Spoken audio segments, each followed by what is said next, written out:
Hospital director says Israel's latest strike on Jabalya is the bloodiest yet. Their stores, such as the medical supplies like blood and doing transfusions, is a no go. They have no supplies left. Their stores are at zero. Let's see what Democracy Now! Is reporting about the situation, Cave Dwellers.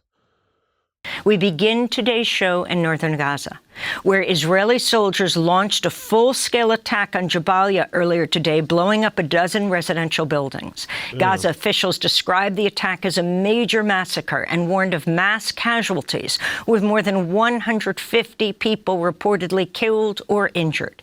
Late Thursday, and that's mass casualties. I bet you a lot of that's due to the fact that there's no medical attention they can give them. A lot of it's probably preventable. Thursday, Israeli forces stormed Kamal Adwan Hospital, expelling patients and staff after earlier surrounding and shelling what was essentially the last hospital left standing in the area. Soldiers carried out mass arrests. Doctors say babies and children have died after being cut off from their oxygen supplies. Kamal Adwan. You can't help but feel like, as an American, this is your tax dollars going. Because they could stop this. The U.S. can stop this. One's director, Dr. Hussam Abu Safia, says the situation is catastrophic and there's nowhere patients in northern Gaza can go for treatment. This comes as displaced mothers in northern Gaza are calling on the world to demand the resumption of the polio vaccination. Look, this isn't Hamas. This is women and children. This image right here. This is the war right here. Campaign for children there, which the World Health Organization said Wednesday had been postponed due to Israeli attacks and lack of access. If the polio vaccination is not available in the northern part of the Gaza Strip, the children will be paralyzed. They will collapse in front of our eyes. They won't move. Is this fair? We demand the world to allow the entry of the polio vaccination into the She's speaking like somebody who already been through that. She's seen this movie. Northern part of the Gaza Strip to protect our children from the polio virus. For more, Democracy Now! Reached Dr. Mohammed Salha, acting director of Al-Ada Hospital in the Jabalya refugee camp in North Gaza, late Thursday night. He described what's happening on the ground. Today is the 20 days of siege the northern Gaza, and the 5th day of siege the Al-Ada Hospital. Totally siege the Al-Ada Hospital with a tank, so we can't move outside the hospital. And from the beginning of this siege, they are pumping our 2 inpatient departments and pumping our water tank. So now we have more than 70% of the hospital without water because the tank is destroyed, totally destroyed, the water tank. And also this afternoon, they are pumping our central store related to medical supplies. After 2 days, we will not have the fuel to running the hospital, and we have a lot of patients inside the hospital. We have 43 of patients here, and we can't deal with this because every day we are doing to them operations and the treatment in the under GA inside our OT, and we need medication, medical supplies, and the fuel, and also food. We don't have food, and we don't have healthy water and filtered water. Our message to the freedom people in the world, really to stop the genocide in Gaza Strip and especially in the northern Gaza. You can't imagine how is the situation here. The people are dying in the streets. They are injured in the streets and nobody can move to bring them. Dying in the street. I feel like that's a Tupac song.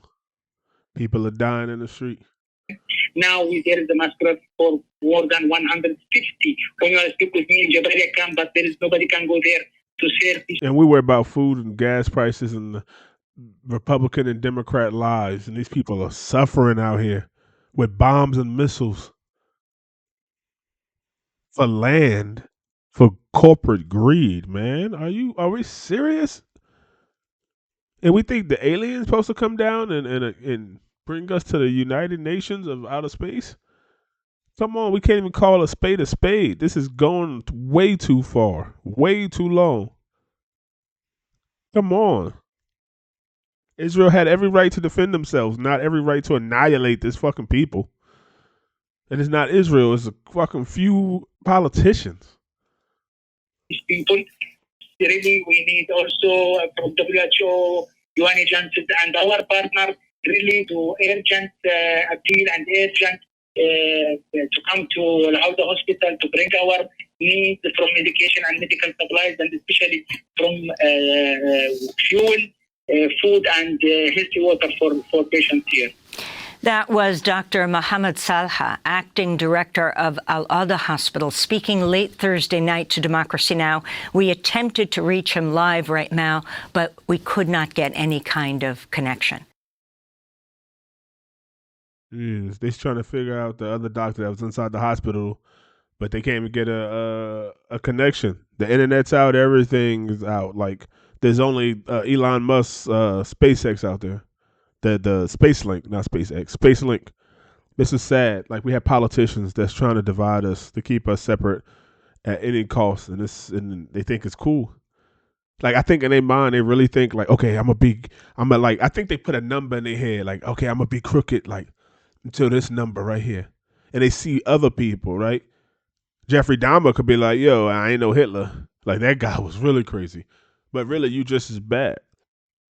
These politicians somehow they must like it must be a slow, tedious process that happens over years, and they just like warp their soul and their morals just get entangled. And they start lying, like, but they're not really lying, right? Because they're telling the truth, but they like using it and playing words with games and playing games with words and going back and forth. And it's like, yeah, but technically, like, oh, like, oh, they want to take our guns away. And the other side, like, no, we need to stop all guns. Like, no, every American citizen has the right to defend themselves.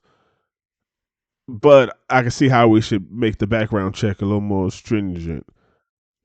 Hey, everything's racist. And the other side, nothing's racist. It's okay, some people racist, but it doesn't matter because it's 2024 and they can't stop you even if they tried.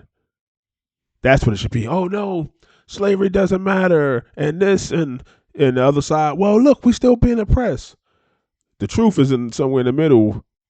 No, we were oppressed. Yes, we've been running the race with a weight on our back. Yes, I could still ask the question, why do I have to have a weight on my back? But at the same time, that shouldn't stop me because I have a weight on my back, and I should still try. See, look, it's somewhere in the middle.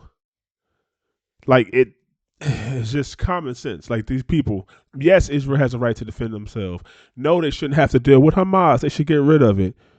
But yes, they should. It matters how they do that. Yes, they shouldn't be allowed to starve the people. Yes, we should be able to drive food into the refugee spots and not have to make a whole goddamn port on the outside and try to build something else and sneak food in and UN workers get hurt.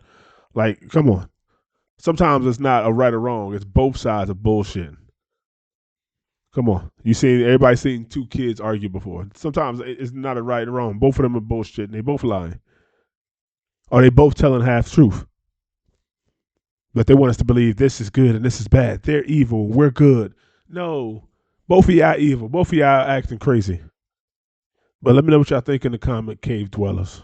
This got to stop sooner or later.